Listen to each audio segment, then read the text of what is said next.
Note खसूट के जितने सारे नेता हैं सब इंडिया गठबंधन में बैठ गए हैं। हमारे यहाँ से लड़ रहा है, अब जिस घर तुम एक अफजल को मारोगे हर घर से अफजल निकलेगा। तो कन्हैया को मार के बताए इस साल भारत तेरे टुकड़े होंगे, ईसा अल्लाह हम उसको वोट देंगे। वोट लेने लायक है। लेकिन युवाओं का फ्यूचर जो है, कोई भी सरकार हो, चाहे एनडीए हो चाहे आपका इंडिया गठबंधन, कोई कुछ नहीं देख रहा है। एससी और जनरल का वो हट जाए तो बढ़िया रहेगा, समान रहेगा तो बढ़िया रहेगा। पूरे हॉस्टल मिठाई बटी जब योगी जी आए थे, और सर आज की स्थिति में ये है कि चेहरा अगर दिख जाए तो मतलब ये सोचते हैं कि हम लोग क्या सोचे थे, क्या कर रहे हैं योगी जी। राहुल गांधी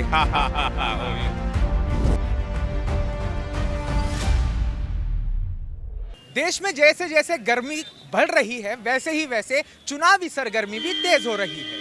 मई का महीना आ चुका है और गर्मी अपने चरम पर पहुंच रही है। वहीं दूसरी तरफ लोकसभा चुनाव भी अपनी रफ्तार पकड़ चुके हैं और 2 चरणों के बाद अब सिर्फ 5 चरण बचे हैं। इसी कड़ी में आज हम दिल्ली के सबसे बड़े लोकसभा क्षेत्र नॉर्थ वेस्ट दिल्ली में आ चुके हैं और नॉर्थ वेस्ट दिल्ली का भी वो इलाका जो पूरे भारतवर्ष में प्रसिद्ध है, उस इलाके में हम खड़े हैं।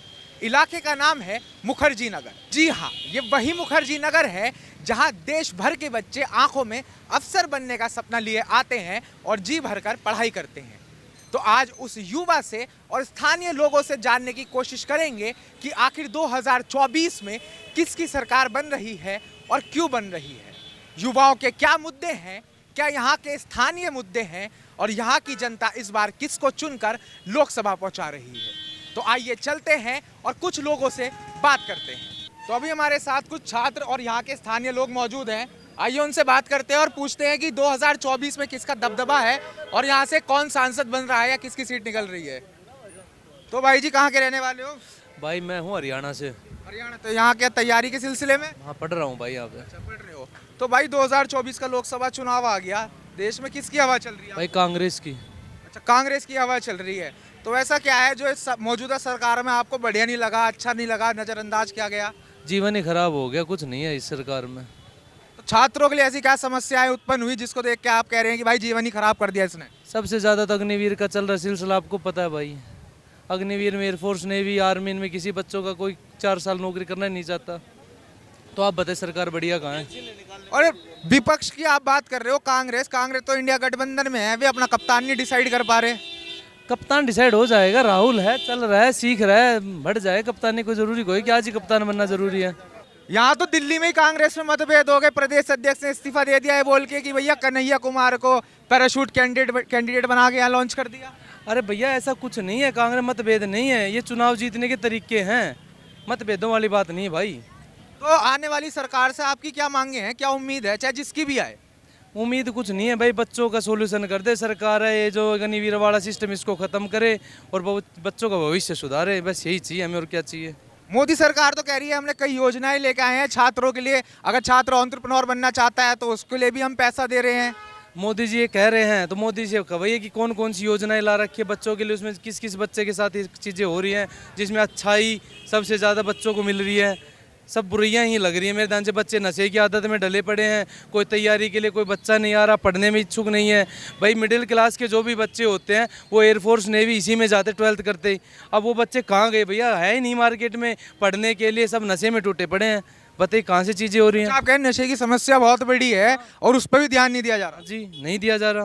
अच्छा, आप कितने साल से हैं यहाँ पे? भैया 3 साल से। अच्छा, 3 साल से आप यहाँ पे हैं। 3 साल में आपने अपने आसपास कुछ बदलता हुआ नहीं देखा है? क्या बदलाव? आप दिखाइए मेरे को बदलाव भाई कि ये बदल रखा है यहाँ पे। वही गलियाँ हैं, वही रास्ते हैं, वही कोचिंग है, वही सब कुछ है, बदलाव क्या है? अच्छा, हमारे साथ और भी लोग मौजूद हैं। हाँ भाई, 2024 में किसकी हवा चल रही देश में? मालूम नहीं है भाई, मालूम नहीं है, शर्मा गए। तो भाई 2024 में किसकी हवा है देश में? मेरी भाई। तो भाई यहाँ तो लोग बाग अभी फिलहाल बोलना पसंद नहीं कर रहे हैं। हम कुछ लोगों से और चलेंगे, बात करेंगे और जानने की कोशिश करेंगे कि आखिर 2024 में देश में किसकी हवा चल रही है और दिल्ली किसको जिता रहा है। तो अभी एक भाई साहब हमें मिले हैं यहाँ मुखर्जी नगर में, तो उनसे बात करते हैं, उनसे जानने की कोशिश करते हैं कि यहाँ मुखर्जी नगर की क्या स्थिति है, यहाँ के लोग किसको देख रहे हैं 2024 में और किसकी हवा देश में चल रही है। सर आपका नाम? स्वतंत्र कुमार। तो भाई साहब 2024 लोकसभा चुनाव चल रहा है, 2 चरण हो भी चुके हैं, तो देश में किसकी हवा आपको लग रही है, कौन प्रधानमंत्री बन रहा है? कांग्रेस की हवा लग रही है। अच्छा, तो ऐसे क्या मुद्दे हैं जिनको लेकर आप इस सरकार से नाखुश हैं? देखिए, कांग्रेस एक लोकतांत्रिक के जो कैरेक्टर होते हैं उस पार्टी के अंदर अब झलक रहे हैं कि लोकतंत्र में नेता का क्या कर्तव्य होता है। वो राहुल गांधी जी के अंदर वो चीज़ नज़र आ रही है कि अब वो देश को, देश के लोगों के लिए बहुत कुछ करेंगे। अच्छा, पहले नजर नहीं आई वो चीज़, अब नजर आ रही है, ये चीज़ थोड़ी समझ में नहीं आई, इसको समझाइए जरा। समझाता हूँ। एक्चुअली में जब देश आज़ाद हुआ तो बहुत सारी समस्याएं थी। देश गरीब था, देश के लोगों को साक्षरता नहीं थी, अनपढ़ गंवार थे, पिछड़े थे, टेक्नोलॉजी नहीं थी। इन सब चीज़ों को मेंटेन करने में वक्त लग गया। तो वो चीज़ तब कांग्रेस सत्ता में थी और काफ़ी सत्ता में रही। उसमें भी कांग्रेस अपने सत्तारूढ़ रही। सत्तारूढ़ होने से आदमी की जिम्मेदारी जो डिस्चार्ज करने की पावर होती है वो कम हो जाती है। वैसे ही अब यही भाजपा के साथ हो रहा है। भाजपा लगातार 2 बार सत्ता में रह चुकी है, अब वो सत्तारूढ़ हो गई है। सत्तारूढ़ आदमी अपनी जिम्मेदारी भूलता है और भाजपा ने आम आदमी के लिए जो विकास की बात होती है वो उन लोगों में समझ में नहीं आई। अच्छा, कांग्रेस तो इंडी गठबंधन में है और गठबंधन का तो कप्तानी डिसाइड नहीं हो रहा, तो आप कैसे कह सकते हैं कि राहुल गांधी कौन प्रधानमंत्री? कप्तान से सब कुछ नहीं होता है। देश युद्ध कैसे जीता जाता है कि कप्तान से जीता जाता है? बहुत सारे युद्ध इतिहास गवाह है कि सेना ने ही केवल सेना ने युद्ध जीते हैं, राजा घर पे रहते थे। भाई साहब ने एक बहुत बड़ी बात कही, आपने क्या अभी इधर आइए, इधर आइए, आप इधर आइए, आपने क्या बोला अभी? मेरे को सुनाई दिया कुछ। 6-6 महीने के लिए प्रधानमंत्री बनेंगे। अच्छा, तो जितने लोट खसूट के जितने सारे नेता हैं सब इंडिया गठबंधन में बैठ गए हैं और उनके ही द्वारा ये जो आज 70 साल 55 साल जिन्होंने राज्य किया देश के ऊपर, जो इतनी सारी विकास की चीज़ें उनको दिखाई नहीं पड़ रही है। दिल्ली राम भक्त ही राज करेगा दिल्ली के सिंहासन पर। भाई साहब तो कह रहे हैं भाई 6-6 महीने का प्रधानमंत्री रहेगा और सारे लूट खसोट वाले नेता इंडी गठबंधन का राम भक्त करेगा। एक मिनट, हमारे यहाँ से लड़ रहा है। अब जिस घर तुम एक अफजल को मारोगे हर घर से अफजल निकलेगा। तो कन्हैया कुमार के 22 साल भारत तेरे टुकड़े होंगे, ईसा अल्लाह हम उसको वोट देंगे। वोट लेने लायक है। कन्हैया कुमार का मुद्दा गरमाया हुआ है और भाई साहब ने भी उनका यही जिक्र करा। देखिए, दो तरह के हिंसाकारी होते हैं, एक हिंसा करने वाला और एक हिंसा को रोकने के लिए हिंसा करने वाला। भाई साहब इसी प्रकार के हैं, हिंसा को रोकने के लिए हिंसा करने भाई जी। भाई व्यक्तिगत आप अपने ऊपर मत लीजिए किसी के। हिंसा सहने वाला बहुत सारा सहा है। आज 50-55 सालों में इतना राज करने के बाद किसी को कोई तकलीफ नहीं हुई। 10 साल हिंदुत्व का शासन रहा, सबको तकलीफ हुई, सबको मिर्ची लग गई। जितने चोर है सब लेकर के बैठ गए घसीट घोस कटेक अपना इकट्ठा करके। तो उसके बाद भैया आपको खुद ही पता है, खुद ही देख रहे हो, आप हमसे ज़्यादा समझते हो। कहा था कि काला धन वापस लाएंगे। काला धन मोदी जी के बाप भी नहीं ला पाएंगे। ये सब उल्लूपना वाली बातें बताई। काला धन लाने के लिए जो विश्व बैंक जो स्विट्जरलैंड की जो बैंकें हैं उनकी जो सिक्योरिटी रहती ना, उस सिक्योरिटी से कोई पर्सनल इंटरफेयर नहीं कर सकता कोई। ये कह रहे हैं भैया काले धन लाने का मोदी जी ने वादा करा था देश से। काला धन कहाँ है? सारे काला धन, लाल धन, पीला धन सब इन्हीं लोगों के 70 साल के शासन के अंदर इन्हीं अंधभक्तों के पास रखे हुए हैं। जो देखो ना कितने मशीनें खराब हो जाती हैं, इतनी नोटें निकलती हैं, गिनते गिनते परेशान हो जाओ। ट्रकों लगती हैं, काला धन बटोरा जा रहा है। नहीं दिख रहा है काला धन कहाँ से आ रहा है? कितना काला धन शराब नीति से कितना काला धन आया देख नहीं रहे? एक परिवार के 4-4 आदमी जेल के अंदर बैठे, इनको दिखाई नहीं पड़ रहा है जनता को। कुछ लोग तो मुझे दिल्ली के ये भी कह रहे थे कि अरविंद केजरीवाल को जेल में डाल दिया, इसका बड़ा प्रभाव पड़ेगा चुनाव पे। कोई प्रभाव नहीं पड़ेगा। सिर्फ लोग, जनता सब समझदार है। प्रवासी लोग हमारे दिल्ली के अंदर बहुत ज़्यादा थे जो लॉलीपॉप और टॉफ़ी दे करके प्रवासियों को बहला फुसला करके और 2 पंचवर्षीय योजना का उसके बाद शासन किया अरविंद केजरीवाल जी ने। कितने सारे वादे, कितने सारे मुद्दे, हम ये नहीं लेंगे, चाटा थूका चाटा गधा बनाया बाप, और नाम तो हमने लिया नहीं, फिर कैसे समझे आप जोगीरा सारा। रिमोट कंट्रोल से फ्लैश बटन और लैटरिन के बटन चल रहे हैं, रिमोट कंट्रोल से पर्दे चल रहे हैं। कहाँ है वो सारी बात? या आपके इंडी गठबंधन के नेता पे आरोप लगा रहे हैं कि भाई वादा करा था कुछ नहीं लूंगा और आज रिमोट से पर्दे खुल रहे हैं, रिमोट से सब चल रहा है। सब कहते हैं राम भक्त। राम किसी बापूती है क्या? भाजपा की बापूती राम, जो अपनी बापूती बना फिर रहे हैं। ऐसे नाम पे भगवान किसी बापूती है क्या? भाजपा ने मुद्दा उठाते हैं राम मंदिर। अच्छा, इंडी गठबंधन की मान लो सरकार आती है तो प्रधानमंत्री कौन बनेगा? राहुल गांधी बनेंगे। ऐसा तो कोई अभी तक कोई समन्वय बना नहीं है। देखिए, कुछ चीज़ों को समय पे डिसाइड किया जाता है। ठीक है सर। और राहुल गांधी जितना योग्य व्यक्ति है, आप किसी बातों से, उसकी भाषण से, भाषा से समझ में आती है। वो आदमी हिंसक नहीं है, भाजपा के लोग हिंसक है। ये तो राहुल गांधी का नाम आगे बढ़ा रहे हैं भाई साहब, आप कितना सहमत है इससे? हमसे बिल्कुल नहीं सहमत है सर इस विषय पे। तो राहुल गांधी वो भी तो कैसे सहमत हो सकते हैं, कैसे सहमत हो सकते हैं? उनकी राम भक्त हंसी राक्षसों जैसी है। क्या बात है। आपकी हंसी को राक्षसों जैसी हंसी बताया है। अपनी तुलना देखो, सामने वाले को एक अंगुली उठाने पे 4 उंगलियां उनकी ऊपर स्वतः उठ जाती हैं। वो अपने ऊपर खुद ही अपनी टिप्पणी खुद वो कर रहे हैं, हम इनके विषय पे क्या करें। मैंने भी छात्रों से बात करी है मुखर्जी नगर में, पूरे देश का छात्र यहाँ आता है।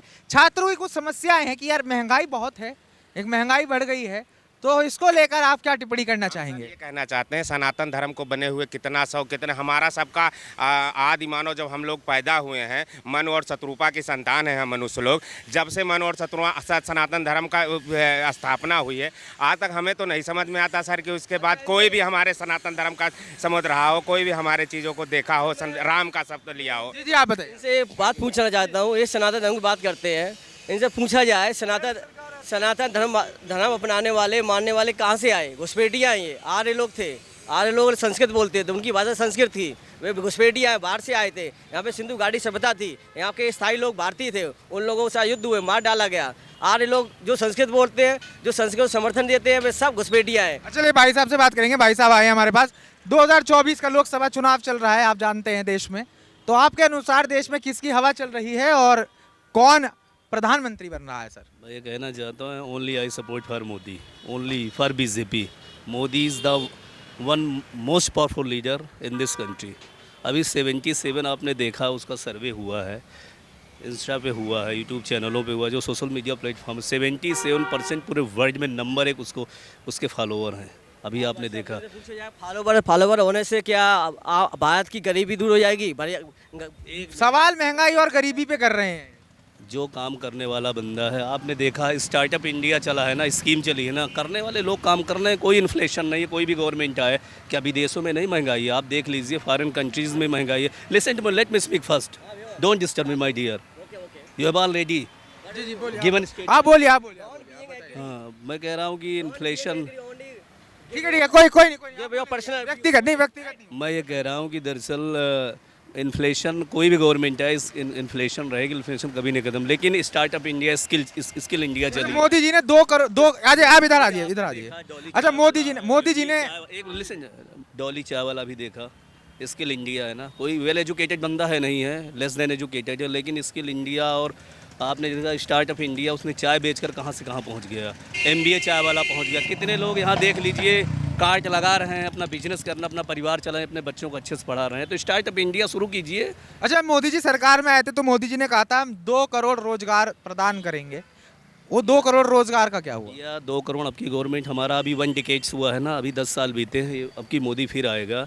स्किल इंडिया, स्टार्टअप इंडिया, बहुत सारी स्कीम है। 2 करोड़ क्या, उससे ज़्यादा एम्प्लॉयमेंट आएगा, ऐसी बात नहीं है। बहुत सारी अभी निकलेंगी भर्तियाँ, एनरोलमेंट्स, और वो मिलेगा। आपकी चांस आप दीजिए, मोदी को मिलेगा, ऐसी नहीं है, मिलना चाहिए। इलेक्टोरल बॉन्ड का भी अभी यहाँ पर मुद्दा उठा, कई सारे मुद्दे हैं जिस पर विपक्ष सरकार को घेर रहा है, तो आप उस पर क्या टिप्पणी करना चाहिए? एक विशेष पार्टी नहीं है कि आप बताइए मोदी की पार्टी बीजेपी इलेक्टोरल बॉन्ड में वही आ रही है। बहुत सारी पार्टियां, सबको कंपनियों ने दिया है, बड़े बड़े बिजनेसमैनों, उद्योगपतियों ने दिया है, स्टेट बैंक ऑफ इंडिया से लिए हैं, आप देख सकते हो। कोई स्पेशल कोई पार्टी बीजेपी तो है नहीं है, आप उठा के देखिए, उसका डेटा उठा के देखिए, वो तो एक।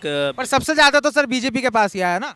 तो बीजेपी के पास आया, तो पार्टी भी तो विश्व की सबसे बड़ी पार्टी है, ये विश्व की सबसे बड़ी, कोई इंडिया की पार्टी नहीं है। तो ऐसे सपोर्ट किया है और पार्टियां उन्होंने भी लिया है, तो वो तो मुद्दा कोर्ट में पेंडिंग। तो भाई आपने इनकी बात सुनी तो कह रहे हैं 2024 में एक बार फिर से मोदी जी आ रहे हैं। पहले जब कांग्रेस थी तब 40 करोड़ लोग BPL का खाते थे, आज 80 करोड़ लोग BPL खा रहे हैं। मोदी की सरकार में ये हुआ, आप समझ सकते हैं। आप एक तरफ मोदी जी कहते हैं कि हम 80 करोड़ लोगों को राशन प्रदान कर रहे हैं, और दूसरी तरफ ये भाई साहब बोल रहे हैं कि अब बेरोजगारी बढ़ गई है, इसलिए 80 करोड़ को राशन देना पड़ रहा है। सर, ये इनकी मेंटेलिटी, बेरोजगारी नहीं है, कुछ भी नहीं। ये भी तो अपना कुछ ना कुछ काम कर रहे हैं, हम भी कर रहे हैं, ऐसी बात नहीं है। तो मैं कह रहा हूँ कि बेरोजगारी, इन्फ्लेमेशन तो किसी भी गवर्नमेंट में कोई आए, धीरे धीरे बेरोजगारी खत्म होगी। अभी 10 साल मोदी को हुआ है।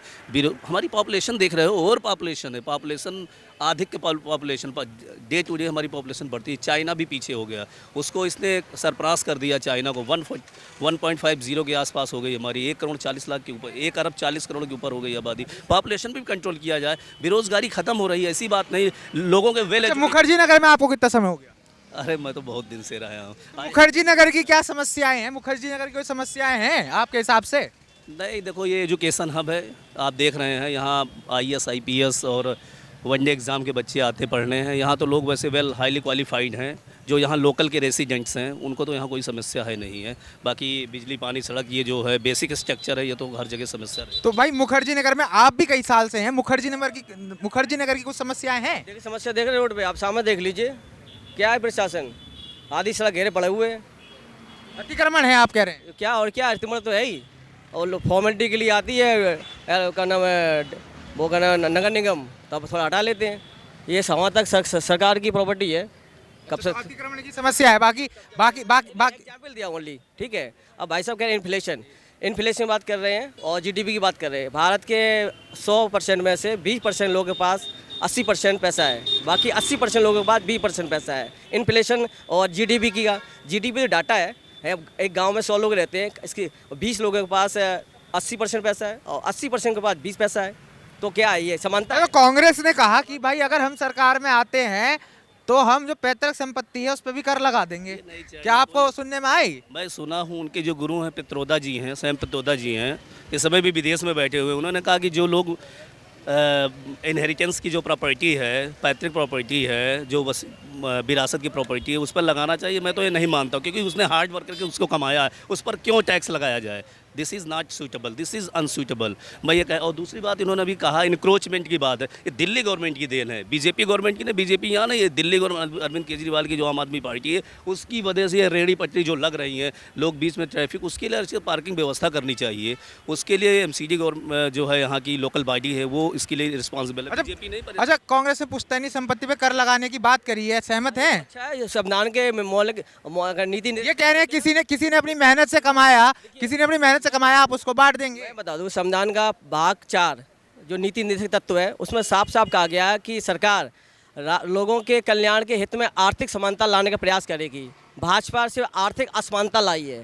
आर्थिक समानता का मतलब होता है कि आपके पास का नाम है 4 कपड़े पहनने के लिए अच्छे हैं, तो दूसरे गरीब के पास भी 4 कपड़े पहनने के अच्छे हैं। आपका बच्चा अगर AC में सो रहा है तो गरीब का बच्चा भी AC। मुद्दा तो ये है ना, वो उसने मेहनत करके कमाया है और वो दूसरे को बांट दिया जाएगा ऐसे ही। पता नहीं है कल्याणकारी राज्य के क्या लक्षण होते हैं, क्या उसकी रिस्पॉन्सिबिलिटी होती है। एक लोकतंत्र में एक सरकार एक पिता के समान होती है। ये अशोक के ज़माने में भी अशोक ने भी ये बात संदेश दिए थे कि एक राजा का कर्तव्य है कि अपनी जनता के लिए बच्चों की तरह कार्य करे, सभी में समानता लाए। और आप भाजपा के असमानता लाती है, इनक्वलिटी फाफ करती है, वो धर्म के नाम पे हो, जाति के नाम पे हो, चाहे वो धन के नाम पे हो। तो आप लोगों ने भी कभी UPSC की तैयारी करी क्या सर?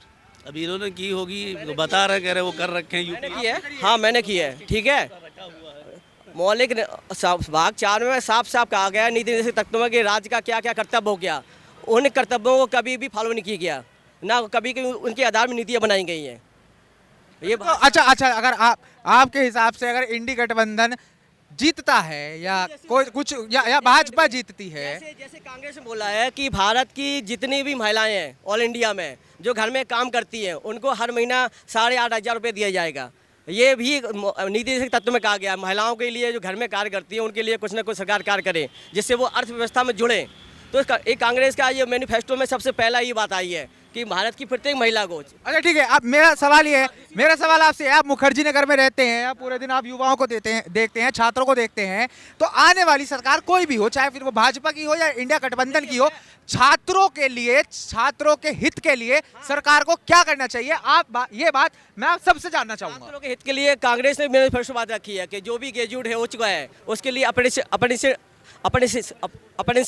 का प्रोग्राम बनाएंगे, ठीक है। उनको 1 साल के लिए अपरेंटिस दिलाएंगे और 1 लाख रुपए एक साल पर साल पे क्या नाम है उनको दिया जाएगा। अच्छा सर, आप बताइए कि आने वाली कोई भी सरकार हो, चाहे भारतीय जनता पार्टी की हो, चाहे गठबंधन की हो या कोई भी हो, छात्रों के लिए क्या करना चाहिए? क्योंकि आप पूरा दिन यहाँ मुखर्जी नगर रहते हैं, छात्रों को आप देखते हैं। मैं ये कह रहा हूँ अभी लीक का मैटर हुआ, आपने सोचा पेपर लीक्स हुए हैं, वो अभी यूपीपीसीएस में हुआ है, उस अभी आपने पेपर देखा आरओ का पेपर लीक हुआ है, पुलिस का पेपर, उसके लिए मैनिफेस्टो बना दिया आपकी बीजेपी गवर्नमेंट ने, हमने देखा उसका मैनिफेस्टो, उसमें बोला कि नई पॉलिसी लाएंगे, अमेंडमेंट करेंगे, उसमें जो है ला है उसमें अमेंडमेंट करके हम अब जो लीक है उसके लिए, उसको प्रिवेंशन के लिए कहीं ना कहीं ऐसा रूल एंड रेगुलेशन बनाएंगे जिससे कि पेपर लीक नहीं होगा। अगर पेपर लीक होता है तो बुलडोज सिस्टम हटाएंगे, वो बंदा अरेस्ट किया जाएगा, उसके खिलाफ फाइन लगाया जाएगा। मैनिफेस्टो है, गवर्नमेंट आती है, आप देखिए जो उन्होंने बोला मैनिफेस्टो में वो होगा, श्योर इट्स श्योर। और जहाँ इन्होंने डायरेक्टिव प्रिंसिपल की बात कर रहे हैं, राज्य के नीति निर्देशक तत्व की बात कर रहे हैं, बोल रहे हैं, जो आयरलैंड से लिया गया है, यही पढ़े लिखे नहीं है। यहाँ हर बंदा यूपी, अगर मुखर्जी नगर में रह रहा, हर बंदा वेल एजुकेटेड, डायरेक्टिव प्रिंसिपल की बार बार वो बात कर रहे हैं, पार्ट 4 की, हम भी पढ़े हैं पूरा, हम भी कॉन्स्टिट्यूशन पढ़े, इंडियन कॉन्स्टिट्यूशन कैसे होता है, डायरेक्टिव प्रिंसिपल अपनी जगह है और यहाँ जो पॉलिसी है अपनी जगह है। उस क्या मुद्दे हैं? देखो, हवा तो 2019 और 14 में चली थी, अब हवा नहीं चल रही है। अब लोगों को समझ आ रहा है कि चीज़ें हवा से नहीं चलती, चीज़ें जो मुद्दे हैं, जो ज़मीनी मुद्दे हैं, उनसे चलती हैं। जैसे 2-4 मैं बता देता हूँ तुम्हें। एजुकेशन बहुत ज़रूरी है, दूसरा हेल्थ बहुत ज़रूरी है, सर्विस बहुत ज़रूरी है। जैसे मैं जॉब कर रहा हूँ, गवर्नमेंट जॉब कर रहे हैं, एग्ज़ाम है, लीक हो रहे हैं, बहुत सारे इश्यूज़ हैं लोगों के पास। अब ग्राउंड लेवल पर देखा जाए तो एक ऐसा भी व्यक्ति है इंडिया के अंदर जो जनरल कैटेगरी में यात्रा करता है ट्रेन में, एक ऐसा भी है जो शायद 2nd 3rd AC में करता है। तो मैं बुलेट ट्रेन बनवा के क्या करूं? आपने कितने ऐसे व्यक्ति देखे हैं तो वंदे भारत में लोअर मिडिल क्लास यात्रा कर रहा है। तो it's not about Vande Bharat और बुलेट ट्रेन्स, इट्स अबाउट कि जो बंदा जनरल कैटेगरी में यात्रा करता है उसके लिए आप क्या मुहैया करा रहे हो।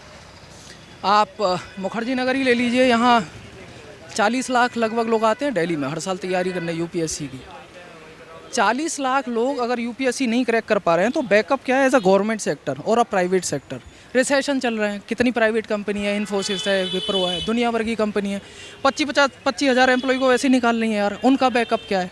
इन चीज़ों के ऊपर बात करनी पड़ेगी और इन चीज़ों पे बात का जो आधार है वो एजुकेशन है। तो मेरे हिसाब से ये 3 सेक्टर बहुत ज़रूरी हैं आजकल। पहला आपका हेल्थ सेक्टर, दूसरा एजुकेशन और तीसरा सर्विस सेक्टर। तो आपको क्या लगता है देश में जो बातें आपने बताई हैं इनके बारे में, इस हित में कौन लग रहा है कि आपको वो बंदा सोचेगा या सोच रहा है, काम करेगा इनको लेकर या कर रहा है? कौन है वो? जो मेन स्ट्रीम है, मैं आपको बताऊं, हमने इनको 10 साल देखा है और मेरे हिसाब से एक हेल्दी डेमोक्रेसी में जो गवर्नमेंट है हर 5 साल पर चेंज होनी चाहिए।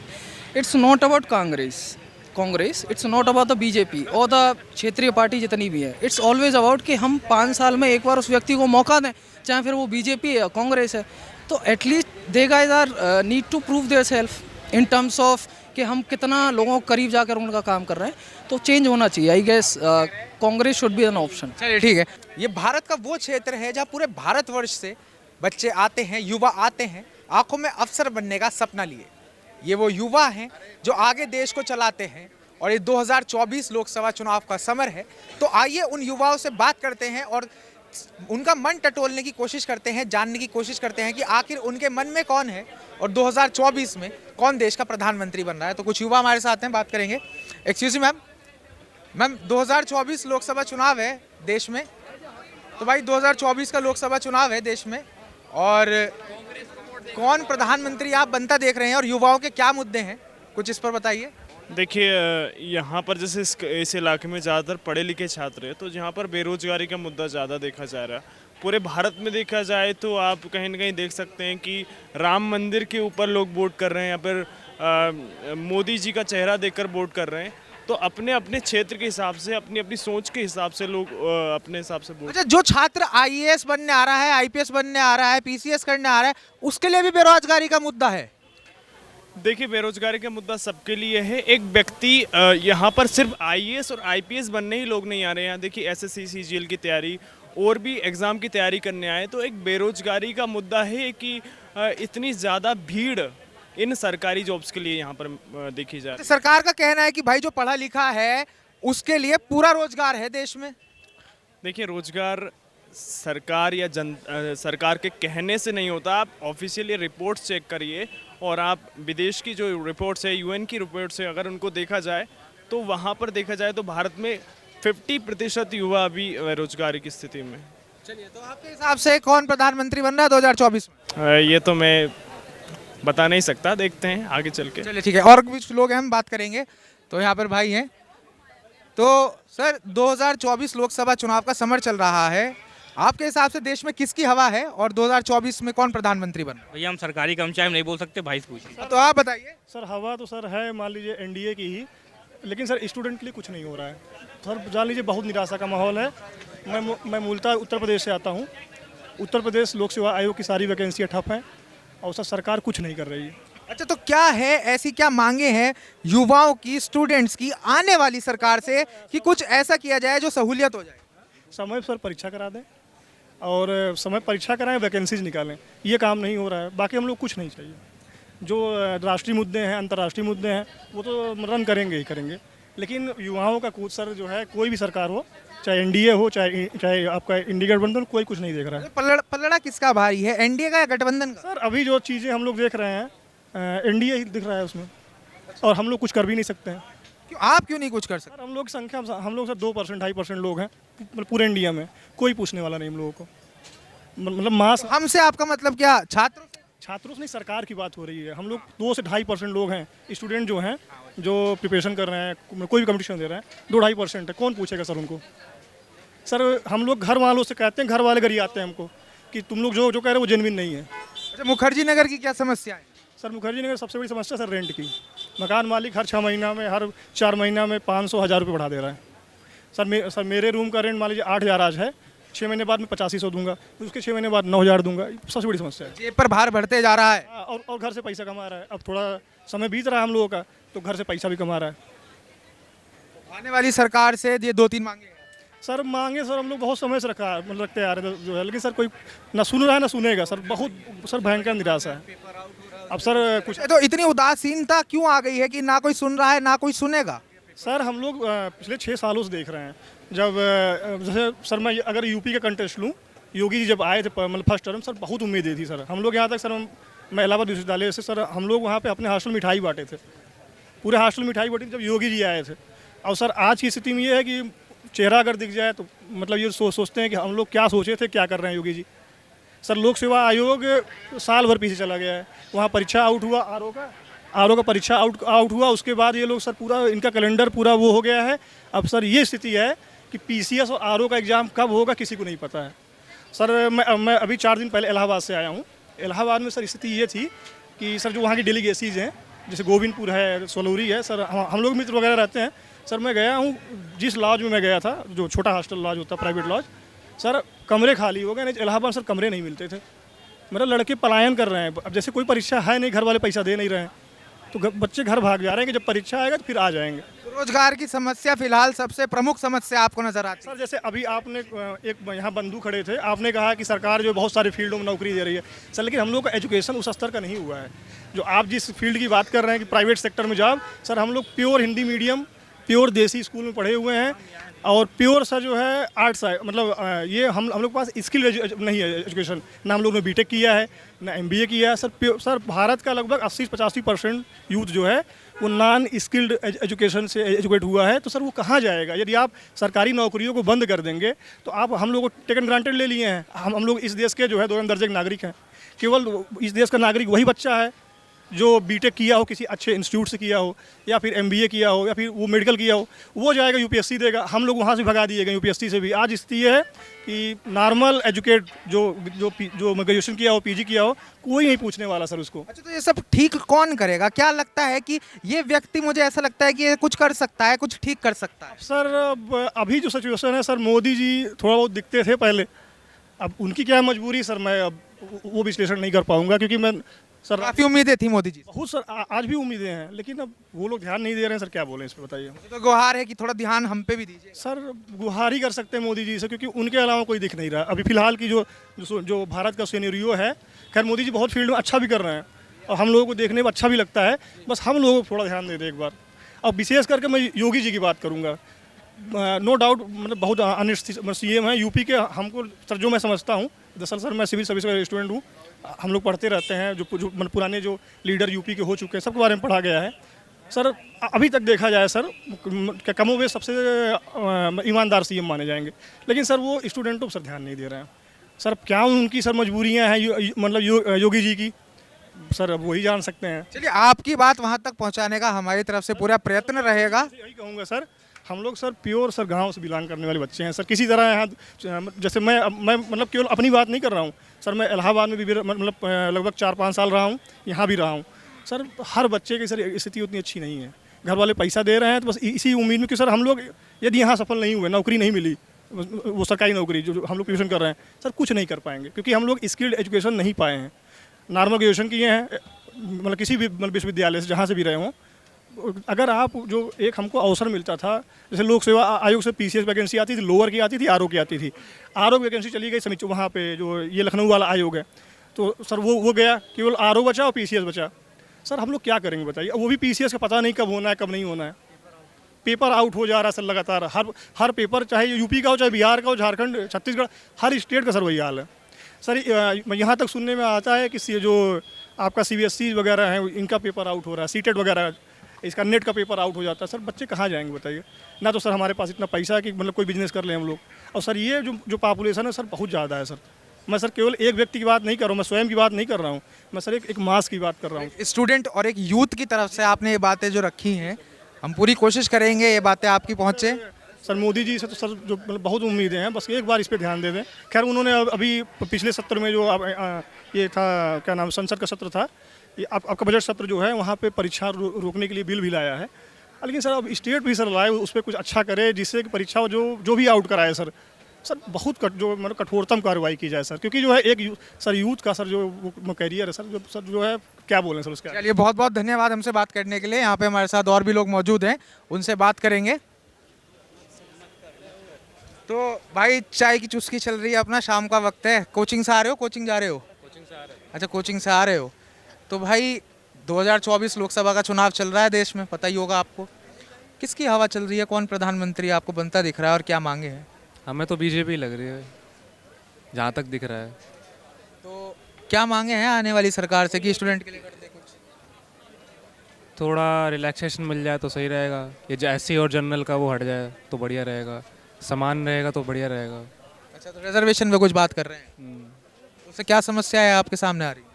अब जो एससी है उस पर अच्छा खासा मतलब पैसा है, दिखता कहीं ज़्यादा लोगों को। अगर वो एससी होकर यहाँ पे कोचिंग लेने आ सकता है, सब कुछ रह सकता है, तो हमारे बराबर का ही है ना, तो उसे रिलैक्सेशन क्यों मिल रहा है? मेन बात ये है।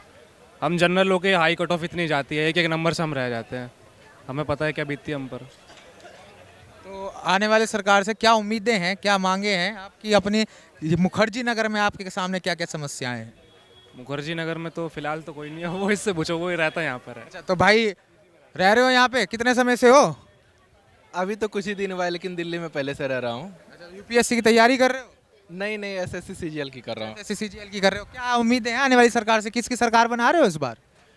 लगता तो है मोदी जी, क्योंकि हवा उसी तरफ है अभी। लग तो रहा है मोदी जी की सरकार आएगी, हवा उसी तरफ है अभी। अच्छा, हवा मोदी जी की चल रही है। हाँ बिल्कुल। क्या मांगे हैं मोदी जी की अगली सरकार से? हमारे हिसाब से तो अभी जॉब ही है हमारे लिए, और तो डेवलपमेंट तो बाकी होना ही चाहिए। ओवरऑल सस्टेनेबल डेवलपमेंट जैसे होता है, सबका विकास सबका साथ वाला। मुखर्जी नगर में कोई समस्याएं तो है नहीं है? समस्याएं हैं, जैसे कोचिंग में कुछ ऑर्गेनाइज तरीके से नहीं है, सबका अपना मनमानी चल रहा है। ओनर का, रेंट वाले का, कोचिंग का भी जैसा है, सीट बहुत सारे रहते हैं, वैसा सुविधा नहीं रहता है जैसे। अच्छा, क्या थोड़ा ऑर्गेनाइज्ड हो जाए? हाँ, थोड़ा गवर्नमेंट कंट्रोल करे रेंट वगैरह पे सबसे ज़्यादा, क्योंकि क्या समस्या है? रेंट बहुत है, लगभग 10-12 हज़ार रेंट है अगर सब कुछ आप मिला दें तो, पानी खाना। लेकिन सुविधा बिल्कुल 12 हज़ार वाला नहीं है, वो 5 हज़ार वाले सुविधा है। स्तर अच्छा नहीं, डब्बे जैसा कमरा है, अगर किसी कमरे को आप देख लोगे तो काफ़ी मुश्किलात का सामना करना पड़ रहा है। हाँ बिल्कुल, धूप नहीं आती उसमें, पानी तो आती है पर हवा नहीं आ पाती उसमें अच्छे से। बस कमरा है और कुछ नहीं, बस कमरा है। चलिए, भाई हमारी बात सुन रहे हैं, बहुत देर से मैं देख रहा हूँ। तो क्या यूपीएससी की तैयारी करने आए हैं इधर? क्या यूपीएससी की तैयारी करने आया हूँ। कहाँ से हैं? बिहार से। अच्छा, तो 2024 लोकसभा चुनाव चल रहा है देश में, पता है आपको, मालूम होगा। किसकी हवा चल रही? देखिए, हम एक स्टूडेंट है और उसके बाद में जो है जो स्टूडेंट को हित में काम करेगा, जो भी लीडर हो उसी का हम लोग सपोर्ट करेंगे। हम लोग किसी भी पक्षपात और किसी भी नेता के मतलब सपोर्ट में नहीं है, ठीक है। और उसके बाद में है परिवर्तन जरूरी है। तो कौन है वो नेता जिसको आप सपोर्ट करने की बात कर रहे हैं? कौन लगता है कि छात्रों की सुनेगा, छात्रों के लिए काम करेगा? देखिए, अभी तो है जो कोई भी नेता है जो छात्र के विषय में नहीं बोलते हैं, ठीक है। हम लोग है जो बिहार से आए हुए हैं और हम लोग को भी मुखर्जी नगर में उतना बेस्ट सुविधा वगैरह भी नहीं मिल रहा है। इंस्टीट्यूट सबका भी बहुत ज़्यादा फी वगैरह है। संघर्ष बहुत करना पड़ रहा है और कुछ नहीं। क्या समस्याओं का सामना करना पड़ रहा है यहाँ मुखर्जी नगर में रहते हुए? क्या दिक्कतें हैं? मुखर्जी नगर में रहते हुए जो समस्या ये है कि यहाँ आम बजट में जो बच्चे आते हैं उसको यहाँ अफोर्ड करना पाना थोड़ा मुश्किल है, ठीक है। इसके लिए पैसे वगैरह भी कुछ ज़्यादा लगते हैं, समझ रहे हैं ना। और उसके बाद में जो नॉर्मल फैमिली से बिलोंग करने वाले जो स्टूडेंट है उसको तरह तरह का समस्या फेस करना पड़ता है। चलिए ठीक है, बहुत बहुत धन्यवाद हमसे बात करने के लिए। बात करेंगे किसी और से। तो कुछ छात्र हैं यहाँ पे, शाम का समय है, किताबें खरीदने आए हैं, तो इनसे बात करेंगे और जानने की कोशिश करेंगे। भाई, देश में 2024 लोकसभा का चुनाव चल रहा है, आप एक छात्र हैं, युवा हैं, तो देश में किसकी हवा चल रही है और किसको आप प्रधानमंत्री बनता देख रहे हैं? मोदी जी को। क्या मुद्दे हैं? मुद्दे मतलब बेसिकली उन्होंने जो किया है अभी तक में, सारे काम उनके किए हुए हैं, आगे के लिए करने के लिए जो काम करना चाह रहे हैं उसी हिसाब से। यूपीएससी के स्टूडेंट हैं? जी नहीं। क्या कर रहे, क्या तैयारी चल रही है? वकालत कर रहे हैं हम। अच्छा, वकालत कर रहे हैं। तो क्या मुखर्जी नगर में रह रहे हो? जी नहीं, मलकागंज। कहाँ? मलकागंज। मलकागंज। तो इस सरकार से पूरी तरीके से सेटिस्फाई हो? सर, सेटिस्फाई कोई भी किसी सरकार से नहीं हो सकता, सबका अपना अपना पॉइंट ऑफ व्यू है। आप किसी पर्सन को उस पॉइंट पे नहीं वोट कर सकते हो कि हाँ ये मेरे लिए काम कर रहा है, ये मेरे लिए ही काम कर रहा है। काम कोई नहीं कर रहा है। जहाँ काम आप देखोगे कि हाँ थोड़ा बहुत आपके प्रतिशत काम हो रहा है तो आप उसको वोट देते हो, जिस जेन्युइन फैक्ट है, हम यही मानते हैं। तो स्टूडेंट्स के लिए एज अ यूथ क्या डिमांड है आने वाली सरकार से? यूथ से वैकेंसीज़ बढ़ाने के लिए, जैसे हम भी एक जुडिशियल एस्पिरेंट हैं, तो वैकेंसीज़ बढ़ाओ, मतलब प्रॉपर एग्जामिनेशंस हो, सही सही सीटें मिले हैं, टाइम टू टाइम एग्ज़ाम्स हो, दैट्स ऑल। चलिए ठीक है, बहुत बहुत धन्यवाद हमसे बात करने के लिए। इस लोकसभा का चुनाव चल रहा है और आप लोग स्टूडेंट्स हैं, यूथ हैं, खुलकर बात कीजिए। मैम, देश में 2024 का लोकसभा चुनाव चल रहा है, स्टूडेंट्स के क्या मुद्दे हैं? मैम, लोकसभा का चुनाव चल रहा है तो कुछ युवा बोले और कुछ युवा बचकर निकल गए, शर्मा कर निकल गए। ये वही युवा है जो देश का भविष्य है। जब तक ये युवा बोलेगा नहीं तो देश में वो बदलाव कैसे आएगा जिसकी वो युवा मांग करता है। ये डेवलपिंग नेशन, डेवलप्ड नेशन कैसे बनेगा जब तक ये देश का युवा नहीं बोलेगा। ये वही युवा है जो कल को यूपीएससी का एग्जाम देने जाएगा, एसएससी सीजीएल का एग्जाम देने जाएगा, पर आज हम यहाँ पहुंचे तो बोलने से बचता दिखा, बोलने से भागता दिखा। ये देश का वो सशक्त युवा है जो पीछे से बढ़ चलकर बोलता है पर कैमरे के सामने आने से कतराता है। तो मैं उत्कर्ष प्रताप सिंह, कैमरामैन राजेश तिवारी के साथ, न्यूज़ वॉच इंडिया।